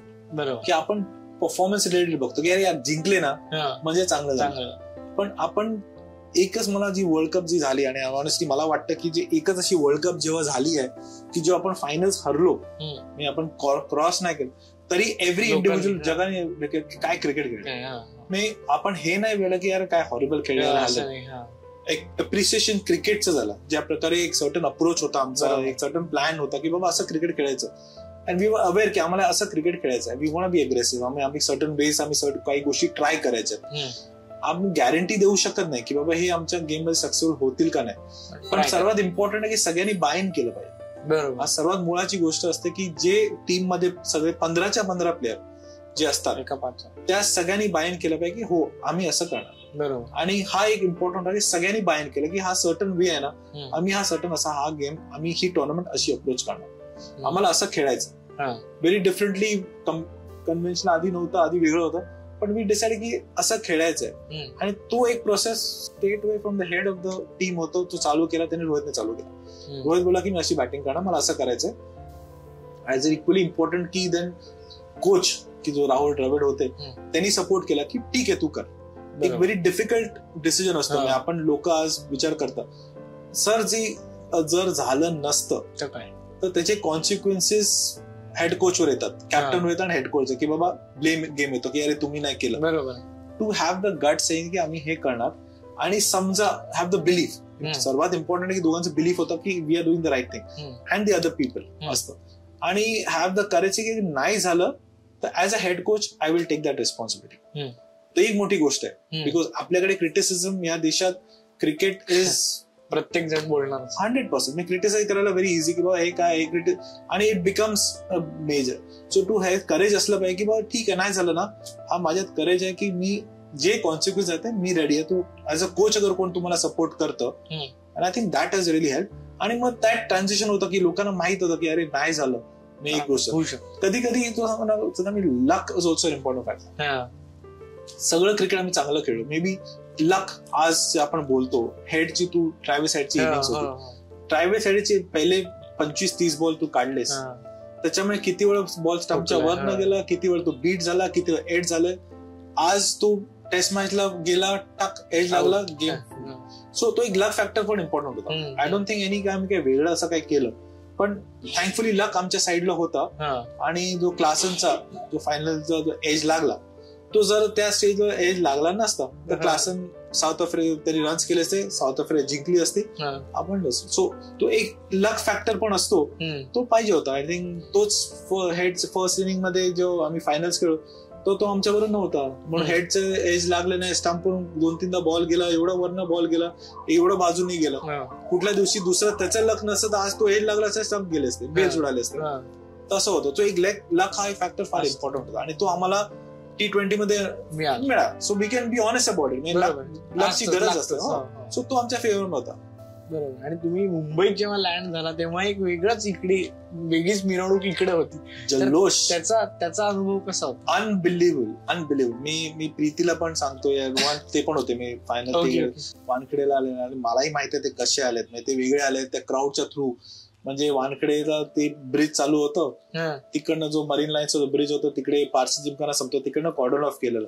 तर ते तिकडे पोहोचेपर्यंत नाही 1.5 तास गाडी मध्ये टनल मध्ये लागलं. ते पोहोचेपर्यंत ते गर्दीतून दोघं आले, तिकडे मॅचला पोहोचले. ते कसे आले ते मला विचार, पण एअरपोर्टला उतरल्यावरच जी गर्दी चालू झाली आतच त्याच्यात, म्हणजे जे लोकांचं होतं, जेवढी लोक आलेली बघायला आणि ग्रीट करायला, प्लस तो ड्राईव्ह तिकडनं एअरपोर्ट, आणि मग तिकडनं पुढे जाऊन ते बस राईड. इट्स अनबिलिव्हेबल ॲटमॉस्फिअर होता, अनबिलिव्हेबल फिलिंग होतं. तेव्हा ऍक्च्युली कधी कधी ना आपण जेव्हा बाहेर खेळतो तो कळत नाही की ह्या विनचा इम्पॉर्टन्स लोकांसाठी किती, स्वतःसाठी टीमसाठी असतो, इंडिव्हिज्युअलचे गोल असतात. कारण बरेच लोक एवढी वर्ष कधी कधी खेळतात, एक एल्युसिव्ह असतं. वर्ल्ड कप जिंकलो नाही, बरेच लोकांचं, काही लोक होते 1-2 जणांनी एक्सपिरियन्स केलाय, पण खूप जण अशी लोक आहेत त्यांनी हा एक्सपिरियन्स कधी केला नाही की वर्ल्ड कप जिंकणं आणि जिंकून जो फील येणं तो कधी नाही. सो तो जो फील होता, जी बसची ड्राईव्ह होती, ते 200 मीटरची ड्राईव्ह असेल, 200-300 मीटरची ड्राईव्ह, ते 2 तास लागले आम्हाला. एवढे लोक, अनबिलिव्हेबल, की कळतं की ही विनचं लोकांसाठी किती इम्पॉर्टन्स, काय व्हॅल्यू होते. आणि समटाइम्स असं असतं की तुम्ही खेळता, तुम्ही रिप्रेझेंट टीम नाही करत, देशाला करता. आपण जो अर्थात जो होता ना, आपण देशाला रिप्रेझेंट करता, हेच त्या दिवशी लोकांना आम्हाला कळलं की यू नॉट ओनली तुमच्या स्वतःसाठी या बीसीसीआयला या इंडियन टीमला रिप्रेझेंट नाही करत, तुम्ही देशाला करता. आणि तो त्यांनी त्या दिवशी आम्हाला दाखवून दिला की अनफॉर्गेटेबल तुम्ही विसरू शकणार नाही, ही गॅरंटी आहे. आणि मला वाटतं पहिल्यांदाच असं कुठल्या तरी कोच साठी असं कोणतरी इतकं खुश असेल, म्हणजे जी लोक खुश होती राहुल द्रविड सरांसाठी, कारण का 2007 साली तिकडच त्यांनी वर्ल्ड कप कॅप्टन असताना हारलेला. आणि त्यांची जी शेवटची रिॲक्शन होती ती आपण कधी एक्सपेक्ट केली नसती. मी पण एक्सपेक्ट केली नव्हती. एवढा इमोशनल राहुल आम्ही कधी बघितला नाही, सवय नाही ना मला बघायची. पण ते पण दर्शवतं ना की बाबा त्याला तिची किती इम्पॉर्टंट, त्याला किती ते मायने होतं, मी त्याच्यासाठी केवढं होतं की आय कॅन अंडरस्टँड जर्नी त्याची प्लेअरसाठी होती, एवढी वर्ष खेळलाय पण तुम्हाला वर्ल्ड कप पार्टी जिंकू शकला नाही, मग एक कुठे ना कुठे असणार त्याच्या मनात. आणि आज ते ऍज अ कोच खेळला, पण ऍज अ कोच ती तुमची पुरी होते. सो तो एक इमोशनल फिलिंग जे होतं एवढी वर्ष तर तुम्ही सप्रेस करून होता, कधी ना कधी बाहेर येतो. आणि तोच तुम्ही जेव्हा त्यांनी ट्रॉफी घेतली तेव्हा त्यांनी जे केलं तेव्हा कळलं की आहे हा राहुल खरा नॉर्मली शांत असा दिसला, पण दॅट फिलिंग गेट्स यू. त्यामुळे ते एक्सप्रेशन तुम्ही त्याचं रिॲक्शन जे बघितलं आणि लोकांना त्याच्या करता, कारण he is been so selfless as a player, selfless राहिलाय. As a coach he is been very selfless, he is been कधी पुढे पुढे तुम्ही बघणार नाही, ऑलवेज मागे प्लेयर्सला पुढे. तो एक अप्रोचच आहे, त्याच्यामुळे लोकांनाही प्लेअर नाही कळतं की नावा फेम साठी हा नाहीये, because he had enough of his fame. खेळताना बरंच फेम त्याला मिळालं. सो पण लोकांनाही माहित होतं डिस्कशन, त्याची इन्व्हॉल्वमेंट, त्याचं प्रिपरेशन, त्याची हेल्प. सो लोकांनी माहित होतं की त्याला पण याची व्हॅल्यू होती. आणि म्हणून ते लाईक ऍज अ रेस्पेक्ट जे केलं प्लेयर्सने वॉज अनबिलिव्हेबल फिलिंग. कधी विसरू शकत नाही असं feeling. I can tell you that. मीच तुम्हाला थँक्यू म्हणतो, कारण का तुम्ही त्याचा एवढा मोठा पार्ट होतात त्या वर्ल्ड कप हिस्ट्रीचा, आणि तुम्ही आमच्याबरोबर शेअर केलं. आणि आम्हाला जे फॅन्सला जो आनंद मिळतो तो एक वेगळाच असतो. त्यामुळे ऍज अ फॅन आम्हीच तुम्हाला थँक्यू म्हणतो. अरे मला ऑनेस्टली आय डोंट थिंक काही क्रेडिट देऊ शकतो, कारण मी असं बघतो की मला ही ऑपॉर्च्युनिटी मिळाली. जर अगर बीसीसीआयने ऑपॉर्च्युनिटी दिली नसेल मी तिकडे नसतो. जर राहुल द्रविडनी या रोहितने माझ्यावर फेथ दाखवलं नसता मी त्या ड्रेसिंग टीम बसमध्ये नसतो. सो आय थिंक मला पण एक ऑपॉर्च्युनिटी त्याच्यामुळेच मला मिळाली, एक संधी मला मिळाली आणि मी त्या संधीमुळे इकडे आहे. सो मला I think I should be thanking others की राहुलला या बीसीसीआयला या रोहितला की एक फेथ क्रिएट केला असतो की त्यांनी मला फेथ दाखवला की मला एक संधी मिळाली to be part of that dressing room, to be part of the environment. So I think एक मला तेच वाटतं की आय थिंक माझ्या एक मीडियम आहे, पण मी पण आहे it's like a fan following type होतं की ते राईड बघितली आणि इट्स लाईक अमेझिंग. एकदम मोमेंट असतो जसं बोलतो तो तुमच्यावर राहतो, तो मोमेंट आयुष्यात राहणार, तो विसरू शकत नाही. तुम्ही कधी उठला तो एक लोकांचं प्रेम, लोकांचं एवढं त्रास स्वतः काढून जस्ट एक बघायला की आज विराट कोहली तर इकडे आहे, कोण बघतात प्लेयर्सना बघून, तो एक ग्लिम्स आहे 10-5 मिनिटाचा तो ग्लिम्स त्यांना मिळतो. पण त्यांनी तासन तास उभं राहून ते करणं तेही आय थिंक इट्स सोपी गोष्ट नाही. सो त्याच्यामुळे आय थिंक इट्स मला तर तसं की मी ऑपॉर्च्युनिटी मला मिळाली पार्ट ऑफ विनिंग टीम. याच्यात अजून काय पाहिजे. तर मला अजून एक शेवटचा एक असा प्रश्न आहे की फाफ डुप्लेसिस मध्ये म्हणलेला की आता क्रिकेट हे सॉकर सारखं होईल की फक्त लीग्स राहतील, आणि आता ओडीआय क्रिकेट तसंही कमी झालंय आणि टेस्ट क्रिकेट 3-4 देशांमध्येच राहील. तर तुम्हाला याच्यावर काय वाटतं, असं होईल? फ्रँचायझी क्रिकेट होणार, सगळीकडे झालं, फ्रँचायझी डॉमिनेट करणार होणार, म्हणजे आता दिसतंय थोडं म्हणजे असं. पण आय थिंक एक इंडिव्हिज्युअल टीम, देशाचं लोक हा कसा बघतात त्याच्यावर आहे. कुठलं जनरेशन, मिक्स जनरेशन असणार. टेस्ट क्रिकेट मला अजूनही पॉप्युलर झालाय. तुम्ही ज्या प्रकारे क्रिकेट येतात, लोक मॅचेस बघायला येतात. टेस्ट क्रिकेट आधी नव्हतं. आधी लोक नाही, त्याच्यामुळे कळतं की बिकॉज तुम्ही टेस्ट क्रिकेट आज रिझल्ट बघताय, एक सर्टन वे, एक फ्लो आहे टेस्ट क्रिकेट खेळायचा. तुम्ही 18 मध्ये जाल की 5 दिवस झाल्यानंतर तुम्हाला माहिती आहे की ड्रॉ होणार आहे मॅच. बरोबर. सो तो एक बोरिंग फॅक्टर आहे. पण आता तसं राहिलं नाही, बिकॉज जो एक जो फ्रँचायझी क्रिकेट, तुम्ही व्हाईट बॉल क्रिकेट या T20चा जो इन्फ्लुएन्स आज थोडा रेड बॉल मध्ये आलाय. तुम्ही बोलू शकता आज तुम्ही रन रेट बघा, इकॉनॉमी रन रेट तुम्ही 3-3, 3.5, 4चा रन रेट चालू आहे. सो 5चा कधी आज तुम्ही एक सर्टन टीम बघा मी ज्या प्रकारे खेळतात 5-5.5चा रन रेट चालू. हा टेस्ट क्रिकेट कधी आधी नव्हता.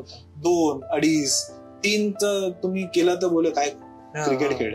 पण तो इन्फ्लुएन्स आला, त्याच्यामुळे रिझल्ट आले. बरोबर. त्याच्यामुळे एंटरटेनमेंट वाईज लोक जे बघतात ते गेम्स बघतात, लोकांचे क्रिकेट शॉट्स बघतात, अप्रोच बघतात. आज अँडरसनला रिषभ पंतने जो शॉट मारला टेस्ट क्रिकेटमध्ये, त्याच्या आधी तुम्ही बघितलं, पण तो कुठला तरी इन्फ्लुएन्स टेस्ट क्रिकेट मध्ये इकडे आलाय. पण that become entertainment. Yes game आहे, क्रिकेट आहे, आपण बोलू शकतो, पण आज अप्रोचच वेगळा झालाय. आज रन्स करा, मॅच जिंका आणि रिझल्ट येतात. तर लोक इंटरेस्टिंग त्याच्यामुळे झालं की लोकांना रिझल्ट दिसतात, लोकांना परफॉर्मन्सेस दिसतात. असं नाही की एक साईड कम्प्लीट डॉमिनेट करते आता, फक्त बॉलिंग आहे या बॅटिंग आहे, दोन्ही इक्वली आहेत. या कधी कधी एका सर्टन कंडिशन्स मध्ये एक फॅक्टर डॉमिनेट करू शकतो, पण तेही होतं.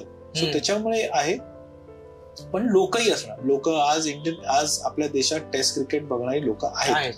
तुमच्या देशात जर नसेल तर मे बी एवढी लोक येणार, पण आज तुम्ही साऊथ आफ्रिका टेस्ट मॅच बघा, लोक येतात. इंग्लंडला बघा, लोक येतात. सो तो फॉलोईंग आहे. फ्रँचायझी येत राहणार. फ्रँचायझी क्रिकेट आहे. सगळ्या फ्रँचायझी मोठ्या नाही होणार फ्रँचायझी क्रिकेट. आज फक्त तुम्ही ठराविक 2-3 फ्रँचायझी क्रिकेट जो क्रिकेट चालू होतं, तुम्ही देशाभरात वर्ल्ड म्हणजे IPL एक नंबर आहे. म्हणजे तुम्ही 100 इंग्लंडचं बघितलं तर लोक ऍक्च्युअली खरं फॉलो करतात. या तुम्ही साऊथ बिग बॅश ऑस्ट्रेलियाचे एक आहे, या टू अ सर्टन एक साऊथ आफ्रिका जे पॉप्युलॅरिटी आहे. बाकी श्रीलंकामध्ये चालतं, बांगलादेशमध्ये चालतं, पाकिस्तान कोण बघताय का? सो आय थिंक ठराविक ते राहणारच, बिकॉज तिकडे क्वालिटी ऑफ क्रिकेट आहे. बरोबर. इव्हेंच्युअली जे तुम्ही प्रोड्यूस करता क्वालिटी बघणार, क्वालिटीवर तुम्ही चालणार. तुम्ही बांगलादेशला चालू आहे, श्रीलंकाला चालू आहे, कोण बघतंय कोण नाही. पण ते दॅट डझंट मीन की franchise will take over. Because I think हे एक what has help franchise is different work क्रिकेटर्सचा हेल्प करतो. गाईज त्यांना माहिती आहे की बाबा मी फर्स्ट क्लास क्रिकेट लेवल पर्यंत आहे, मी ह्याच्या बियॉन्ड मी भारताला कधी रिप्रेझेंट करू शकत नाही, तेवढा माझा गेम नाहीये. पण मी एवढी वर्ष माझ्या सर्वायवल मी काहीतरी अर्न करू शकतो. मी एवढं करू शकतो की मी बाबा माझं लिव्हिंग ह्याच्यावर मी करू शकतो, आणि बाकी who are excelling in that. So I think that has help. त्याच्यामुळे एक बरं झालंय की डिफरंट फ्रँचायझी ऑपॉर्च्युनिटीज मला मिळतात, जे मला आधी नव्हतं. मी एका क्रिकेटरला होतं की मी इंडियामध्ये फर्स्ट क्लास खेळलो की हा माझा फायनल्स खेळेपर्यंत 9 मॅचेस. आता कधी एवढे टीम असायचे की मला माहिती क्वालिफाय होणार, मी फक्त 4 मॅच खेळायचे, क्रिकेट संपायचं, सीझन संपला, पुढे काय मी जगू कसणार ना, मी अर्न करायचं, मग काम करायचं लागायचं, हे कर. आजकाल मला माहित आहे मी फर्स्ट क्लास क्रिकेट खेळलो तर मी सर्टन डिसेंट अमाऊंट करू शकतो की मी सर्वायवल माझा चांगला, मी फॅमिलीची काळजी घेऊ शकतो, आणि मग मला एक मोटिवेशन आहे की मी 10 वर्ष खेळू शकतो. 10 वर्ष खेळण्यासाठी मला काय करायला, मेहनत करायला लागेल, मी काळजी घ्यायला लागेल. सो एक करिअर मी करू शकतो. त्या ह्याच्यामुळे एक झालंय की आज मी ही लीग खेळू शकतो, मग आज मी तिकडे लीग खेळू शकतो. सो मी वर्ल्ड वाईड लीग खेळून मला रेकग्निशन मिळतं, माझ्याकडे फायनान्शियल स्टेबिलिटी मला मिळते, ते सगळं मिळतं. तो एक एडव्हान्टेज आहे. पण I don't think complete dominate होणार. आय थिंक असं नाही होणार. वन डे क्रिकेट अजून लोक जाऊन बघतात, लोक बघणार. T20 आहे, ते डिफरंट वर्ग लोक बघतात. पण ज्यांना वन डे आवडतो, because one day still a skilful game, still a challenge आहे. 20 फेज ओव्हर नंतर बाबा त्या बाकीचे 20 मधले ओव्हर कसे खेळून काढायचे, स्पिनर काढायचे, बोरिंग, ते एक राहणारच आहे ना. आणि टेस्ट क्रिकेट एक डिफरंट लेवलला गेलाय. अजून लोक व्हॅल्यू करतात टेस्ट क्रिकेट. सो ते मिक्स होणार. पण आय डोंट नो की कम्प्लीट टेस्ट क्रिकेट जाणार आहे, वन डे जाणार आहे, असं नाही मला वाटत नाही. एवढं रिसेंट ह्याच्यात तरी जाणार नाही, बिकॉज इव्हेंच्युअली क्वालिटी लोकांना पाहिजे. सो तुम्हाला तुमच्याकडे क्वालिटी जर असेल आणि ते एक स्किल टू स्किल चॅलेंज असेल, ते मला स्क्रीनवर बघायला येईल, ते मला ग्राउंडवर बघायला येईल, मला ते एन्व्हायरमेंट बघायचंय, असे बरेच लोक येतील. सो ते राहणार, पण चॅलेंजिंग होणार. म्हणजे आपल्याला ऍज अ स्टेट, आपण ऍज अ BCCI गोष्टी वाढवत राहायला लागतील, काय काय वेगवेगळं करायला लागतं टू ड्रॉ पीपल इन. बरोबर. आता एक शेवटचा सेगमेंट रॅपिड फायर, जरा मजेशीर आहे. बापरे. तर तुम्हाला आता पहिल्या प्रश्नामध्ये एकच उत्तर चूज करायचंय. विराट कोहलीचा कव्हर ड्राईव्ह का रोहित शर्माचा पुल शॉट? अर्धा नाही घेऊ शकत. तुम्हाला काय आवडतं? कठीण प्रश्न विचारलाय रे. दोघंच तुम्ही बघता. म्हणजे तू जसं बोललास की विराटचा कव्हर ड्राईव्ह, फर्स्ट फ्रेम विराटची कव्हर ड्राईव्ह लक्षात आली, आणि रोहितचा पुल. मी पुलवर जाईन, कारण पुल ऍज अ फास्ट बॉलर मी बघतो, कारण तो लागतो जेव्हा कोण बॉलर किती फास्ट असो, तो असा चांगला पुल म्हणून तो 6ला जातो. 4ला तरी माहिती आहे की त्याला 4 जरा 2 रन कमी जातात, पण 6 रन ऍज अ बॉलर मी सांगेन की तो ऍज अ बॉलरला लागतो. त्याच्यामुळे रोहितचा पुल शॉट. ओके. तर तुम्ही एवढे वर्ष क्रिकेट पाहिलेलं, क्रिकेटमध्ये इन्व्हॉल्व आहात, तर हे सगळे जे तुम्ही कॅप्टन पाहिलेच, रोहित शर्माला पाहिले, विराट कोहलीला पाहिले, गांगुलीला, धोनीला, द्रविडला, तर यांच्यापैकी तुम्हाला कोण आवडला ऍज अ कॅप्टन पाहिलं ते आहे क्रिकेट? मी बरेच ऑब्विसली खूप काही वेगळ्या जे कॅप्टन्स होते, काही खूप काही क्वालिटीज बघितलं. मी सगळ्यावर राहिलो. मी ऑब्व्हियसली माझ्या आधी रवी शास्त्री माझा पहिला कॅप्टन होता. मला त्याच्या काही काही गोष्टी आवडल्या, त्याचं आवडलं. अझरुद्दीन जेव्हा डेब्यू केलं तेव्हा होते. पण बाकी याच्यात आता रिसेंट टाइम आहे, बिकॉज कोचिंग जेव्हा आल्यापासून विराट आहे, रोहित आहे. पण मला कुठे ना कुठे रोहित कॅप्टन्सी पेक्षा रोहित का लोकांना आवडतो, मला रोहित आवडतो की त्याचं involvement in terms of every individual बरोबर, त्याची जे कनेक्ट एव्हरी इंडिव्हिज्युअल जे होती, आय थिंक त्याच्यामुळे तो एवढा पॉप्युलर आहे, त्याच्यामुळे एवढा रिस्पेक्ट त्याला मिळतो. आय थिंक बिकॉज त्यांनी तेवढा टाइम त्या इंडिव्हिज्युअल स्पेंड करतो. तो कॉफी पियाला यशस्वी जयस्वालला पण घेऊन जाईल, सरफराजला पण घेऊन जाईल, चल जेवायला जाऊया, त्यासाठी वेळ काढेल, तो वेळ काढेल. तो असं नाही बोलणार की बाबा मी माझं करतो तुम्ही तुझं करा. त्याच्यामुळे जो टाइम तो त्यांना देतो ड्रेसिंग रूम मध्ये, त्याच्यावर टाइम स्पेंड करतो, बाहेर स्पेंड करतो, तसं त्याच्यामुळे लोकांचा जो रिस्पेक्ट त्याच्यावर आहे. आय थिंक मी जे क्लोजली बघितलाय म्हणून मला त्याचा तो अप्रोच फार आवडला. रोहितला मला आय फील दॅट त्याची कॅप्टन्सीला पण ते हेल्प करतो. जेव्हा तो एवढे चांगले चांगले गोष्टी, साधे गोष्टी ग्राउंडवर जेव्हा माईकच्या जवळ बोलतो, ऍडवाइस देतो सगळ्यांना, लोकांना वाईट नाही वाटत त्याच्यावर, साध्या भाषेत लोकांना वाईट नाही वाटत, त्यांना माहिती आहे की त्याचा तू जेन्युइनली केअर करतो. त्यामुळे मला वाटतं रोहित आय थिंक मला आवडतो. ओके, तुम्हाला आता टेस्ट क्रिकेटमध्ये करंट टॉप ऑलराऊंडर कोण वाटतं? टेस्ट क्रिकेटमध्ये टॉप ऑलराऊंडर माझं फर्स्ट नाव आलं जडेजा. येस, आय थिंक माझ्याप्रमाणे आय थिंक तो अंडररेटेड आहे. तेवढं त्याला रेकग्निशन मिळालं पाहिजे, एक्नॉलेजमेंट मिळालं पाहिजे, त्याला मिळालं पाहिजे.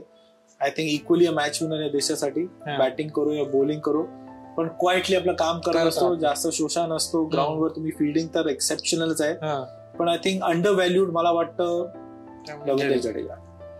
नेक्स्ट फॅब 4 कोण वाटतं तुम्हाला? Fab 4 will be a tough one माझ्यासाठी. मे बी 4 सांगायला may be critical, but Yashasvi Jaiswal will be one big thing in international cricket going ahead. Just the way त्याचा गेम आहे, just the way temperament आहे, just the way त्याचा approach आहे. तसं शुभमन गिल जो दुसरा जो मला आठवतो आता ह्याच्यात मी आपल्या देशाचाच बोलेन, तो एक दुसरा. तिसरा मला ध्रुव जुरेल आवडतो. May be just the approach, just त्याचा गेम आहे त्याचा, कारण मी अंडर 19 पासून त्याचा प्रोग्रेस बघितलाय. त्याची ती इनिंग्स, तो जे लास्ट टेस्ट मॅच जे इंग्लंडच्या त्याने जो इनिंग खेळलाय शुभमन आणि तो खेळलाय, त्यांनी he ticks off a big tick mark त्याचं टेम्परमेंट दाखवलं त्यांनी क्रिकेटमध्ये. स्किल आहेच, स्किल होतं त्याच्यामुळे, पण to able to handle pressure कसं करायचं, सोक इन प्रेशर कसं करायचं, when you take on the opponent, ती इनिंग्सवर त्याची टेम्परमेंट कळली आणि इट्स ओव्हरऑल कळलं की हा प्लेअर मोठा होण्याची शक्यता आहे. सो हे 3 जण मला वाटतात आता की जे पुढे जाऊन मोठे होतील. बाकी असतील यंग आहे, सरफराजने स्किल दाखवलं, पण 3 जणांनी जे ग्लिम्स दिले शॉर्ट करिअर आपल्या, will be names to follow. तुम्ही पुढे जाऊन बघाल एक 4-5 वर्षानंतर की मी होप करतोय की 4-5 वर्षानंतर की be equally as big as anyone else. आपण T20 वर्ल्ड कप जिंकला त्याची डेट तुम्हाला आठवते? सायक्लोन होतं एवढंच आठवतं. तर कशाला असे कठीण प्रश्न मला विचारतोय? तो युफोरिया वेगळा होता. तो अजून ते त्याच्यानंतरची पार्टी जी झाली त्यामुळे ते. हो, पण सांग रे कधी होते डेट? 29 जून होती ना मला वाटतं. नाही म्हणजे मला खरं अपेक्षित होतं की तुम्ही हे सांगणार. मला विचारायचं होतं की दिवस कुठला होता तोही तुम्ही सांगणार, आणि मी विचारणार लग्नाची तारीख काय आणि ह्याची तारीख काय. म्हणजे आपण क्रिकेट पण ठेवूया का? लग्नाचे दिवस वगैरे जरा कशाला भांडण करून जातोय घरात, इंटरव्ह्यू घेतोय आणि भांडण करून जातोच माझं. बरं ती बसली नाही तिकडे. सो ऑनेस्टली नाही, कारण तो मोमेंट एवढा की ब्लँक आहे. कारण ती मॅच झाली, फक्त मला ती मॅच मोमेंट आठवते, तो सूर्याचा कॅच आठवतो, आणि बिकॉज तो एक टर्निंग पॉइंट होता. हार्दिकचा ऑब्व्हियसली द विकेट, बरोबर, आणि सूर्याचा कॅच, तो एक क्लिअरली आठवतो. पण त्यानंतर इट्स लाईक, बिकॉज तुम्ही काय होता ऑनेस्टली सांगू ना, की तुम्ही एवढं इन्व्हॉल्ड असतं त्या गेम मध्ये आणि तुम्ही एवढं ट्रॅव्हल करता, एवढं असं डेट आणि डे हा कधी लक्षात होतो आम्हाला.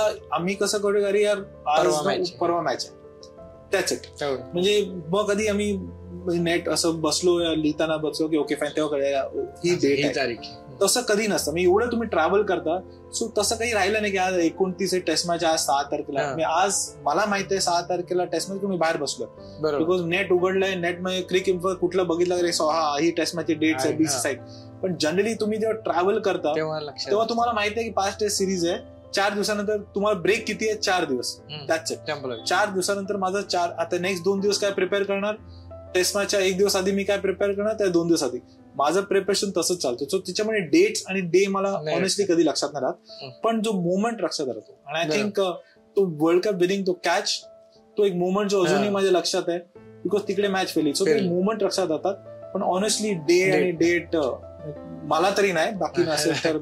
पण इट्स लाईक आमचं टायटनीच वेगळं असतं. 4 दिवस असतात, 3 दिवस असतात, तेवढंच असतं की 2 दिवसांनी मॅच आहे बस. आम्हाला कारण 1 दिवस आधी मीटिंग करायला, प्रिपेअर करायला, प्रॅक्टिस काय करायचं तसं, अदर दॅन काही नाही. आणि शेवटचा आता हे प्रश्न की अथर्व सुदामे की सुदाम यांचा अथर्व? अथर्व सुदामे की सुदाम यांचा अथर्व? वा, याच प्रश्नाला तुम्हाला खूप विचार करावा लागतोय. हे जास्त गुगली म्हणजे हा अश्विन टाईप ऑफ प्रश्न तू मला घातलाय, जे मी जनरली प्रिपेअर्ड असतो पण मी प्रिपेअर्ड नव्हतो या गोष्टीसाठी. जर तुम्हाला अथर्व सुदामे बिकॉज तुझी आयडेंटिटी अथर्व सुदामे, बरोबर. कारण मी बघायला लागलो ऑब्विसली लेले होते त्यांच्याबरोबर, सुनंदन त्यांच्याबरोबर तुम्ही फर्स्ट असोसिएट असल्यामुळे त्यांच्यामुळे मी त्यांचे रील्स 1-2दा आले तर मी बघितले त्यांच्यात, आणि त्याच्यात तू त्यांच्याबरोबर होता. मी तेव्हा विचारलं की बाबा हा कोण. पण माझ्यासाठी फर्स्ट नेम अथर्व सुदामे, कारण मी तुला अथर्व सुदामे म्हणून फॉलो करतो. So for me will be Atharva Sudame. चला, माझ्यासाठी खूप मोठी गोष्ट की तुम्ही मला ओळखताय किंवा तुम्ही माझं काहीतरी थोडंफार पाहिलंय आणि तुम्ही आज वेळ दिला सर, खूप खूप धन्यवाद. आणि आपण परत असेच भेटत राहून तुम्ही असंच आम्हाला वेळ देत राहा. 100%. कारण माझा पण याच्यात इंटरेस्ट जास्त आहे पर्सनल, कारण मला तुझ्यामुळे मला पण एक लोक आयडेंटिटी करायला, अरे अथर्व सुदामेमुळे पाहायचं येतो, मी माझा इंटरेस्ट बघतो याच्यात, तुझा फक्त नाहीये. तुझ्या मीडियम मध्ये मलाही लोक ओळखतील, अरे फारच मामरे असं. त्याच्यामुळे so both ways it works. पण नाही, फार बरं वाटलं तू आलास. मी ऑलवेज बेसिकली तुला पण मेन्शन केलंय की ज्या प्रकारे तू रीच करतो, आणि आधी पण तुला मेन्शन केलं की एक व्हेरी टिपिकल, तर मी पुण्यात कोचिंग केलंय, राहिलोय, मला माहिती आहे पुणेकरचं काय असतं. तुझं जो ह्युमर आहे it's a very Punekar humour. कळणार की नाही कळत लोकांना त्याच्यात, ते कळेल नाही तर ज्यांना कळतं ते फाईन की फॅब्युलस की अरे यार क्लास, आणि नाही तर वाटतं की काय मोठं लाईक पुण्याच्या पाट्या, म्हणजे ज्यांना कळतात पाट्या ते बोलतात की क्लास फक्त पुण्याच्या होऊ शकतात. आणि त्याचं ह्युमर आहे आणि त्याच्यामुळे तू फॅब्युलस तू काम करतोय, extremely funny and obviously better half आहे तिकडे गाईड करायला. सो तू ते पण बोलू शकत नाही की फक्त क्रेडिट तुझं नाही, तिचं पण तेवढंच आहे. ते महत्वाचं आहे, ते इम्पॉर्टंट आहे. कारण माझी बायको हे नंतर बघणार, ते बोलले की अरे तू बरोबर केलं की मी एक्नॉलेज केलंस, त्याच्यामुळेही मी बोलतोय. हेही रिझन माझं वेगळं आहे. हो, पण असं तू करत राहा. आय थिंक फॅब्युलस काम करतोय, really great sense of humour. I think 2 गोष्टी मला, माझं 3 गोष्टी हे आवडतात की तुम्ही असलं की तुम्ही रिअली एंटरटेन करू शकता, is dancing, singing and humour. बरोबर. 3 गोष्टी युनिव्हर्सल हा आहे की तुम्ही कुठे चांगला माणूस डान्स करायला लागला तर तुम्ही सगळं थांबून ते बघता, या कोण गायला लागला की तुम्ही सगळं थांबून बघता, सगळे अर्गात. आणि ह्युमर आहे कसं की हसणं इज व्हेरी डिफिकल्ट. कोण असं बोलायला लागला स्पीच तसं बोल, तुम्ही थांबता आणि ऐकता. सो 3 गोष्टीपैकी यू आर ब्लेस्ड विथ एक स्किल. सो तसंच करत राहा आणि get bigger. Thank you so much.